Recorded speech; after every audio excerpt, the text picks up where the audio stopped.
So before I get into this video, I just want to appreciate everyone who's watched some of my videos, and this one specifically. Especially, I want to thank the people who have subscribed. I am writing a book, and it will be called Curing Poverty, Getting Rich. And when it's eventually published, I'll leave a link to it in this video description box. But that means I won't be posting as much. And I just wanted to thank the subscribers and the people watching, and to let people interested in this content in my channel to know that I will be posting more as I get closer to finishing the book. And after I finish the book, I intend to have about 400 videos on this channel before I call it quits. So again, I do appreciate you subscribing and watching. And all right, so let's get into this video. So this should be a fun video. It's called Help Me Prove Telepathy Through Body Language. So I want to go over thought for a second. Swami Sivananda wrote a fantastic book called Thought Power. You should definitely pick it up. And in this book, he describes thought as having weight, shape, size, form, color, and quality. And so Swami Sivananda, again, claims that thoughts are actually physical things by describing them like this.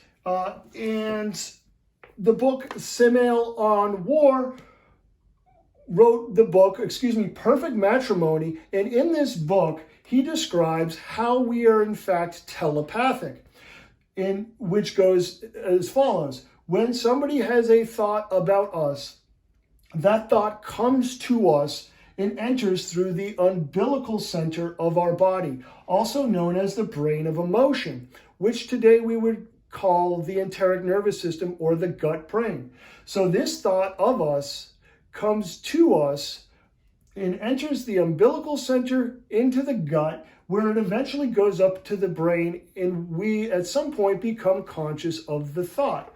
So I speculate that these thoughts actually go through the vagus nerve, because the vagus nerve can carry messages from the gut to the brain.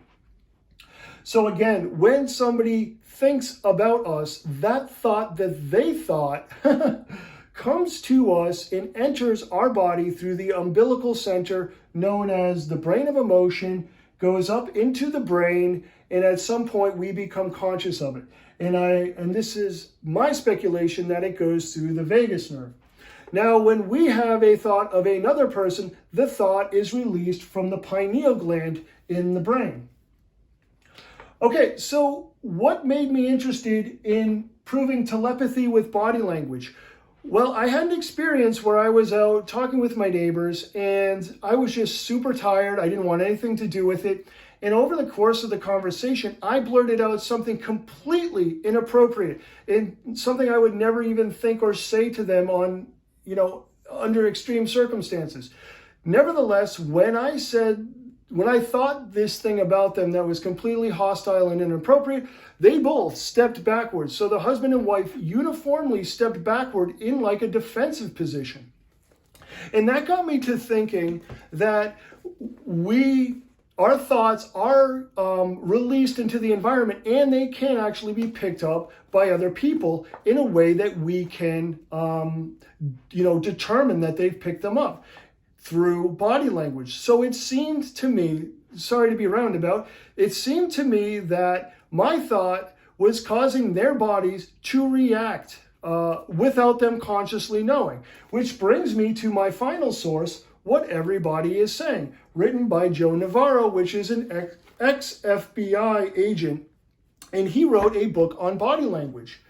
So after I saw this reaction from my neighbors having responding to what I believed was my thought, I started doing this on, people that I talk to regularly. So what I would do is I would engage with somebody in a conversation so that we were both connected through a conversation and our attention was completely focused on each other.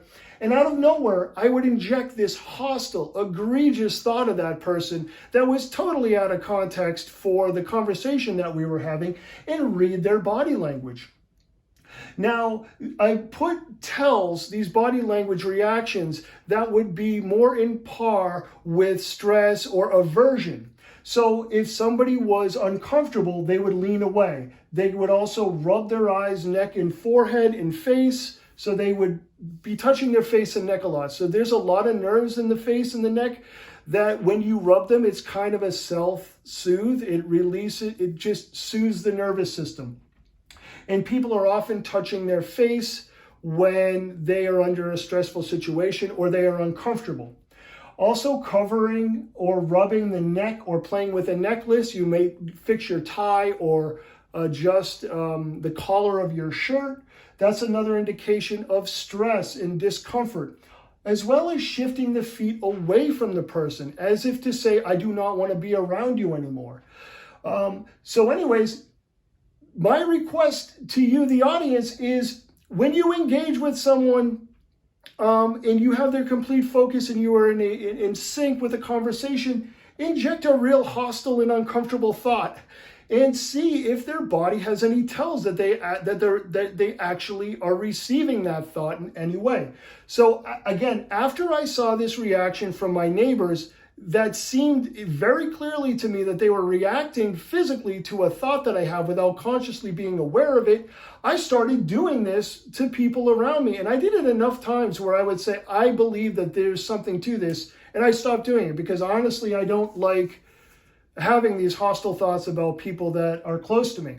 But I had done it enough times where I saw these tells that were in sync with the hostile thought that I had or the egregious thought that I had of that person.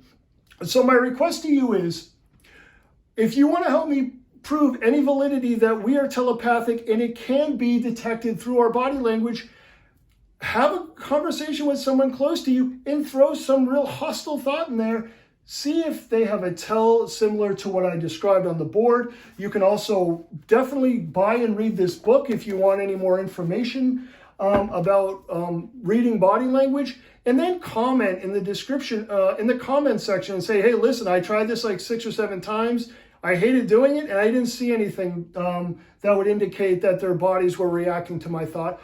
Or even conversely, if you see any evidence that the body is reacting to a hostile thought. And I use hostile thought, by the way, just because you can get the clearest reaction. If you're totally in sync and you're totally connected with that person, throwing a hostile thought into your mind during these times is going to create such a stark contrast to the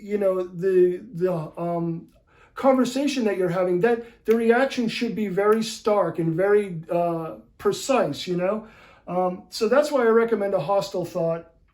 But have fun with it. This is just a good idea as a starting point for research. And I will leave the sources for this information on the board, and share this video if you think it's interesting. And again, thanks for watching. I will be posting videos, but not as frequently as I had been. And yeah, all right, thank you.